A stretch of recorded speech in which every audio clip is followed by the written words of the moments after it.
for everyone for joining this morning for the live demo of the XDR cybersecurity platform. We're going to take you through some slide decks, then go into the live demo. Just a little bit of housekeeping as we start. There is a Q&A section at the end, so if you have any questions during the slides or the presentation, then just pop them in the chat and I'll keep an eye on the chat and we'll go through questions at the end. Just so you all know, the webinar is being recorded and will be shared with everyone post the webinar. So start off with some introductions. I'm Nathan Charles. I'm the Head of Account Management here at OryxAlign. I can see some people that are in the call I've spoke to, so hello to you again, and some new faces. So hello and thanks for joining us today. I've been at OryxAlign for about 5 years, well, 5 years next month, time's flown by, and I've come from a technical background into sales and then account management. And joining us today, we're lucky to have Justin, the CTO of OryxAlign. Hello, Justin, how are you? Hi, good morning, everyone. Thanks. Lucky, Nathan. That's a nice way to be introduced. Thank you, mate. No, Justin Rutherford, CTO OryxAlign. Just thanks to everyone for taking the time to join us today. Obviously, everybody's busy, although hopefully quietening down for the festive season. And yeah, look forward to taking you through what we've been working over the past couple of months. That's brilliant, Justin. And yeah, hopefully festive season kicks in soon and we can wind down a bit. But we work in IT, so we'll see what happens. Great. So here's what we're going to try and cover today. So first off, we're going to have a quick look at what are your competitors doing about XDR, why XDR is becoming so popular, and then, as mentioned, we'll go to the live demo of securyXDR. Before we jump into that, I just want to cover a bit of a story and how XDR has evolved and why people are looking at XDR now. So traditionally, there was antivirus back in the day where you had antivirus on endpoints and servers, and they were protected by definition files updated hourly. Anyone who's been in IT for more than 10, 15 years will be used to what antivirus used to be like. Soon became known that wasn't enough anymore. So it introduced was endpoint detection and response, where it was technology based and there was no management, but it just meant that your endpoints were more aware of what was happening. They didn't rely as much on the definition files. They were looking for change. They were looking for things that were happening on the device and just notifying the end user on, oh, something strange is happening. It was soon seen that the end users weren't really sure on what these things meant, and sometimes were ignoring them or sometimes alerting IT of everything that was changing that may not be a risk. And that moved on to managed detection and response, which was MDR. This was still endpoint focused. It was still technology focused, but it's when MDR became a security as a service offering. The goal of that was to enable you to replace or expand your in-house IT teams, use third parties to monitor your endpoints for you, to sift through the alerts and act on anything that was seen as malicious. Problem was we're still looking at endpoints and servers, and cyber criminals knew this.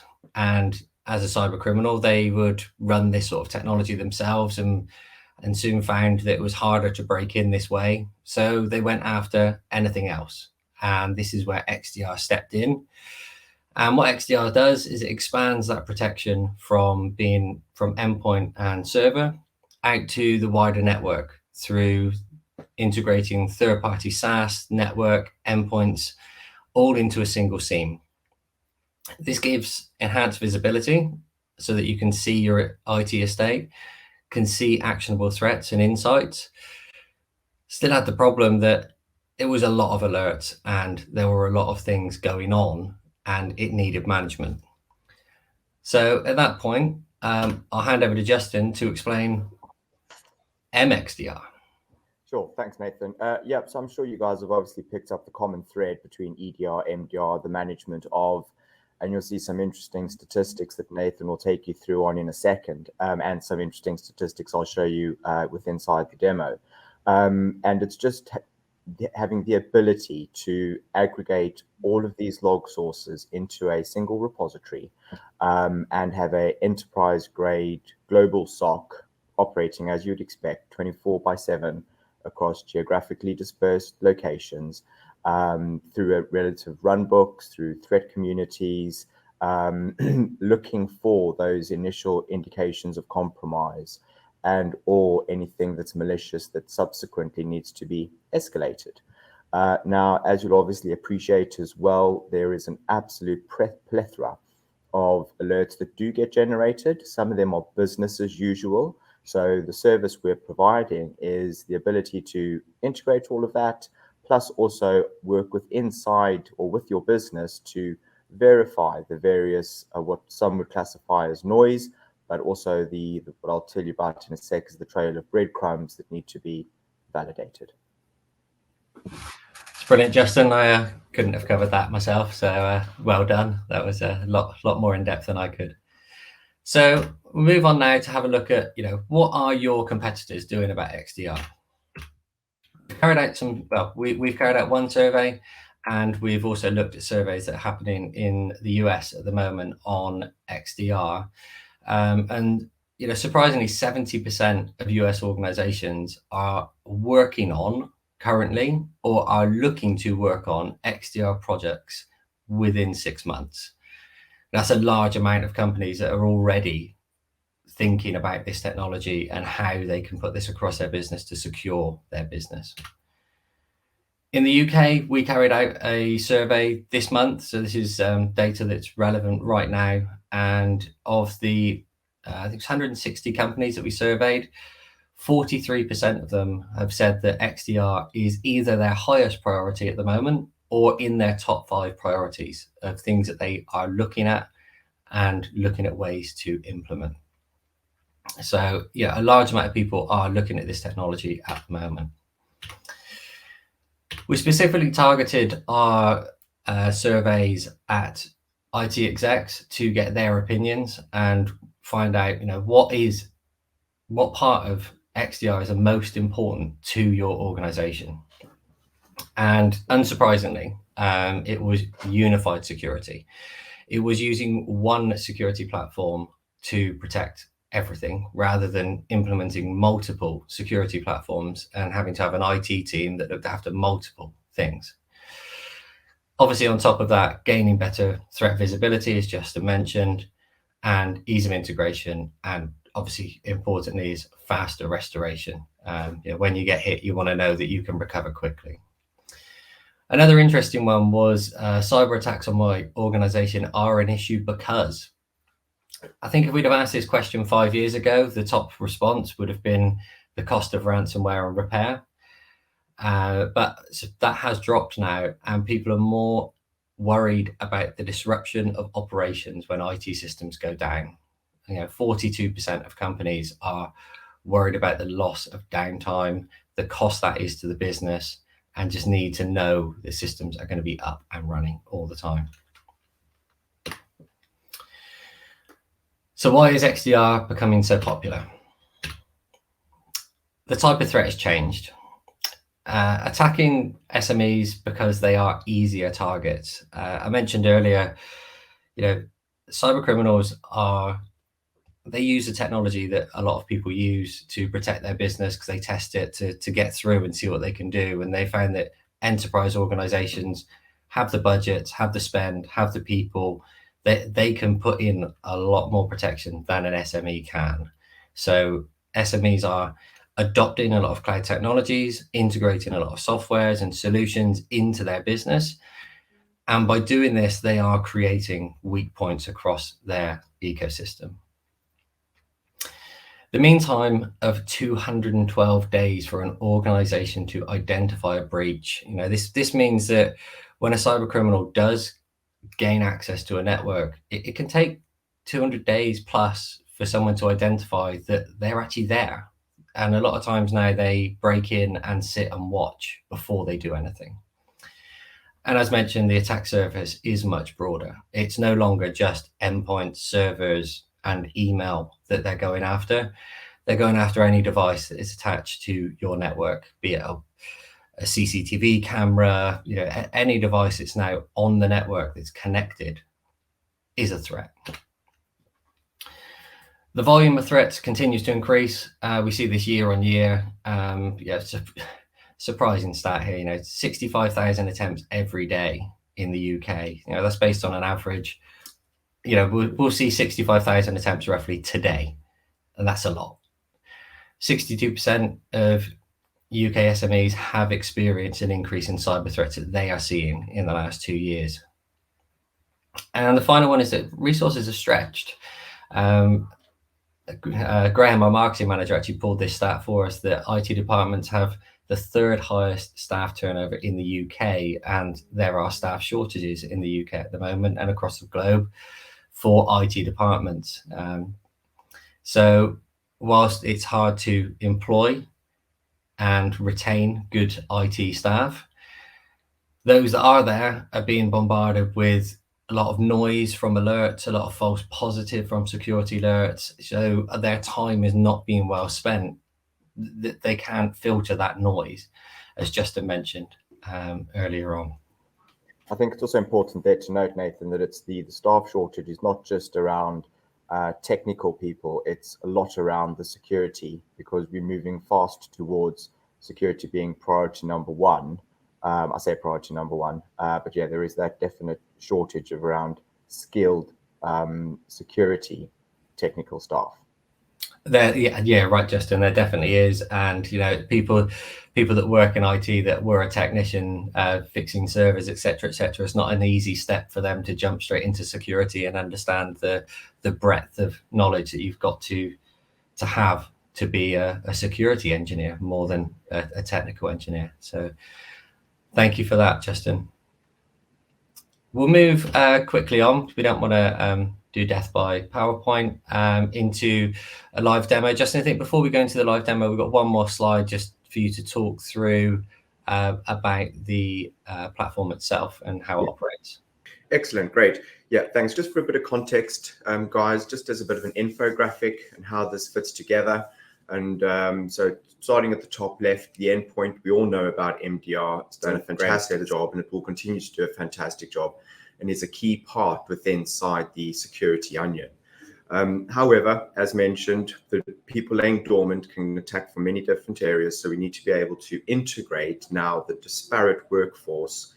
So we've got a lot more cloud adoption. Obviously, there's the basic stuff, the network and the firewalls, which will remain consistent.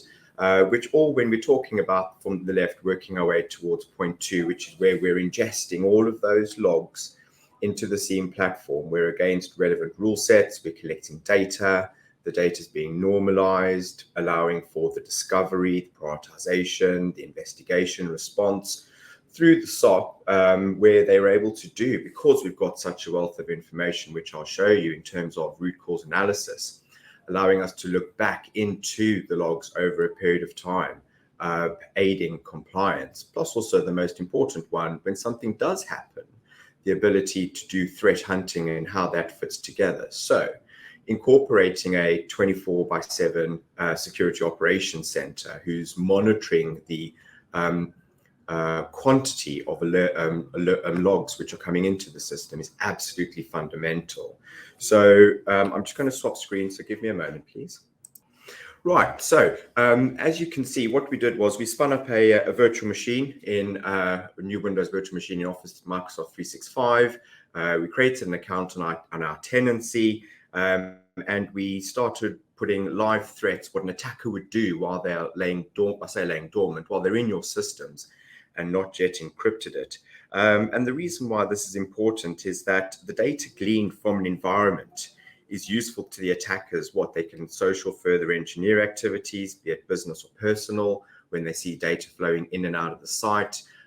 Bob in accounts is emailing the CEO about a new transaction that's happening. They're able to then pick up on that thread and do crafted emails or whatever the case may be, a telephone call even, to try and get information. Obviously, the next piece is they sell the information on the dark web.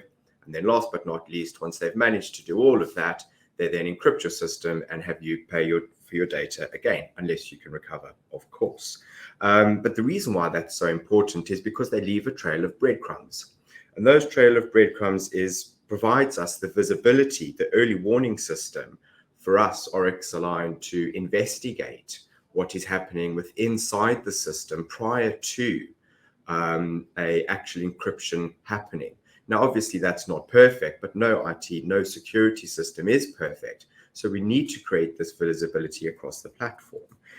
So as mentioned, we did a test on a machine. So on the screen displayed now. So this machine's been spun up for about a week. Against you can see there's 27 hits of the work that we've been doing. It's all been logged in terms of a date timestamp. In this specific instance, these are just the alerts, by the way, that we've generated. We can see here that we've cleared the security logs on the machine. Really important, because that's one way that the attackers cover their tracks. Similarly, working through it again, what they do is they create new user accounts. Being able to capture that and report on it is a definite alert. It gets added to the administrator account, and that's how they start or using that account inside the system. Again, timestamps, allowing us to go back retrospectively to actually look what has happened to it.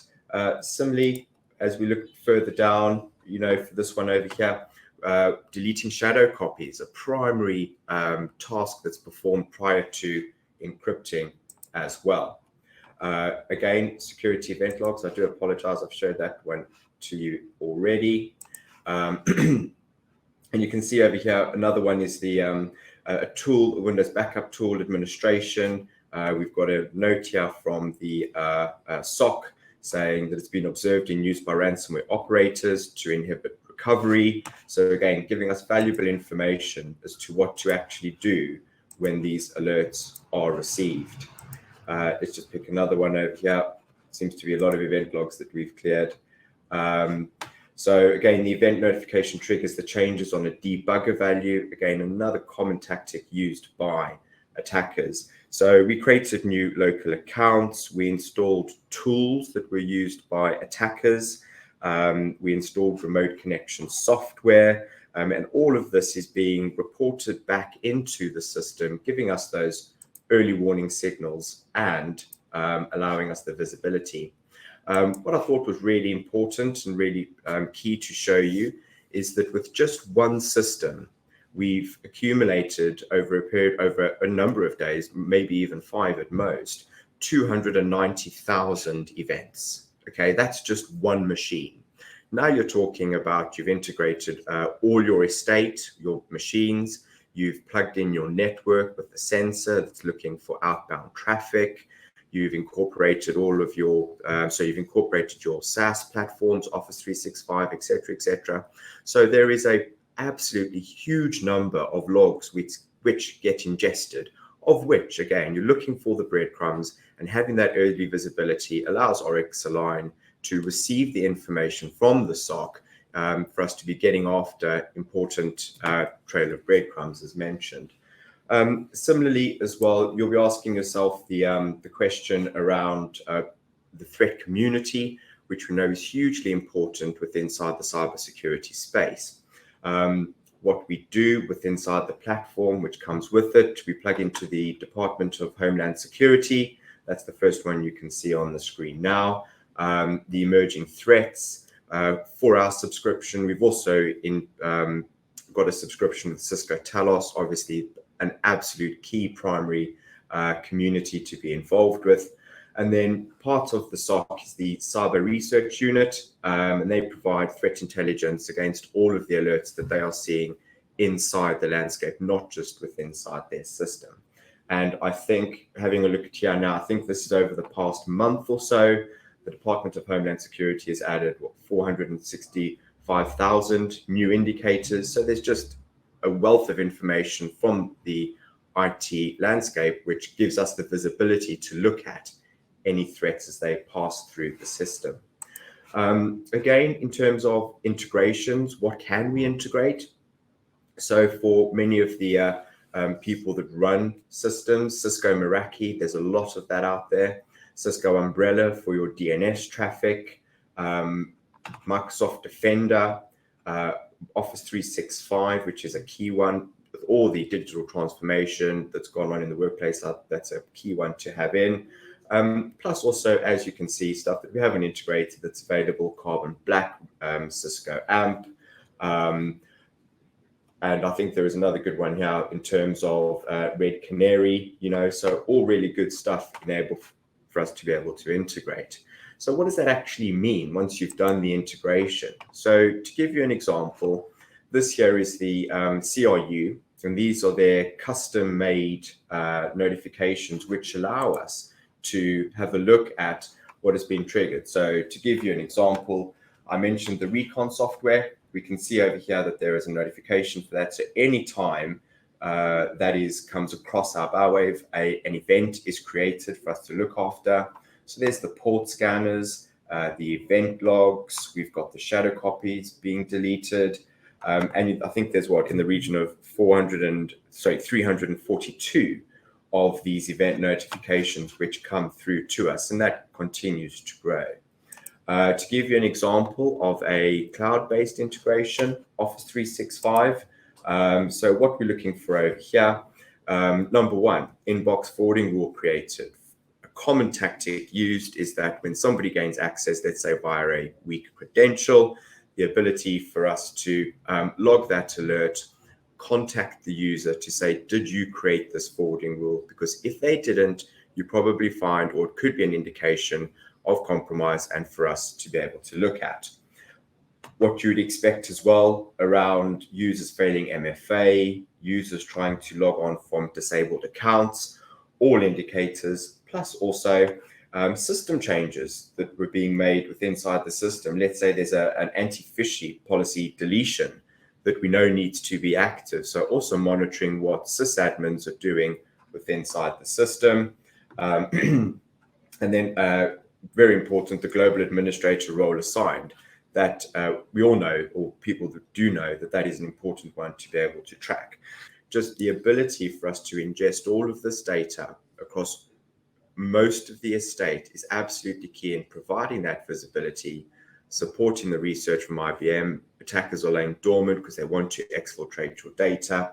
The ability for us to take the burden away of all those alerts being generated and sifting through and bringing to the surface the ones that actually matter is absolutely key to this. So if you'll just give us a moment, we're just going to swap over. You may lose audio for a second, but just give us a second, please.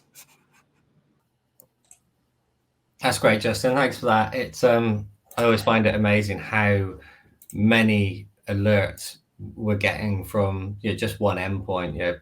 300,000 over 10 days is such a number, and I can see why we are definitely looking at automation and offshore to teams to do this, because one person can't go through one lot of machines, let alone when you plug in all of your machines, your servers, your network devices, etc., etc. The alerts number in total must be absolutely enormous. So yeah, in lots of millions. Lots of millions. Yeah, I can imagine it just keeps mounting up and up and up, and you're having those rules in place and those key sources in place for the actions to take place is invaluable, definitely. So as Justin mentioned, we've given you a really high level overview of what OryxAlign are doing here with securyXDR. So thank you for attending and coming through this with us. I hope it's been useful. We now open up some questions. We did have a couple emailed through before, and I can see some coming through. So Justin, I'll start on one that was emailed through before, and then I'll just have a quick read through the questions whilst I think they're mainly for you to answer. So the first one I've got is securyXDR a wholly owned OryxAlign product and service? Yeah, so the answer to that is no, that it's not. I think the investments of tens of millions to operate a 170 strong across 4 geographical locations is not where we are at. So ConnectWise, who we partner with, provide the underlying technology for the SIEM as well as the integrations from what I showed you. They also provide the 24/7 SOC. So what we do then is we will obviously do the installation, we do the configuration against a client's environment. We operate against the alerts that come in, that get escalated. Obviously, if something is bad and malicious straight away, the SOC gets engaged straight away. We have incident response processes to engage in the respective teams, to contact the client. So as you would expect, right the way from incident, actual incident, incident response, working with the clients through to the daily operations is where we are currently sat. Brilliant, thanks, Justin. I'll go to, there's one more that I'll do off of the emailed in, and I'll go to the other one we've got. What scope and capacity does the SOC have? Yep. Oh, right. Okay, cool. So as mentioned, so they're a 170 strong, ranging from security analysts through to threat hunters, through to incident response managers, and everything in between, spread across 4 geographically dispersed locations. Brilliant, thank you. Another one, do you have the ability to integrate NCSC early warning feeds for a specific business? Oh, interesting. If there is the ability via an API to call that data, yes, absolutely. There might be something custom we could do. What you would generally tend to find with inside the threat community is that the DHS will invariably pick up on the same things that NCSE is picking up on. Sorry, excuse me, I can't say the acronym. Are picking up on. So great question. Obviously, it's UK focused, which is UK specific, which is great. But I'll definitely come back, whoever asked that question, and just validate that. Brilliant. And one other one just quickly come in. I'm cautious of time as well. Are the SOCs certified and holding accreditations? Yeah, without a shadow of a doubt, 100%. Yeah, thought that'd be the case. But yeah, obviously we've had some questions come in. We'll make sure they're answered in the response that gets sent out. Just cautious of everyone's time, and that we're at the half an hour mark. So let's hop on to the next one. Obviously, everyone, thank you for your time today. Really appreciate you joining the webinar. We hope you found it useful. If you want more information on securyXDR, my details are on the screen. You have Nathan Charles, it's easy, nathan.charles@OryxAlign.com. Can reach out to myself. If you are a client of ours already, the account managers are all briefed on securyXDR as well, so you can get in touch with your account manager. You can visit OryxAlign.com/XDR, or there is a QR code on the screen, which you can also scan and get the information. And that's it. So thank you everyone for joining us today. We really appreciate your time this morning. Hope you found it useful. And if you have any questions, I'll be reaching out later today with a copy of the recording. As mentioned, we'll cover a couple of the questions and make sure that they're answered. So yeah, hope everyone has a great day.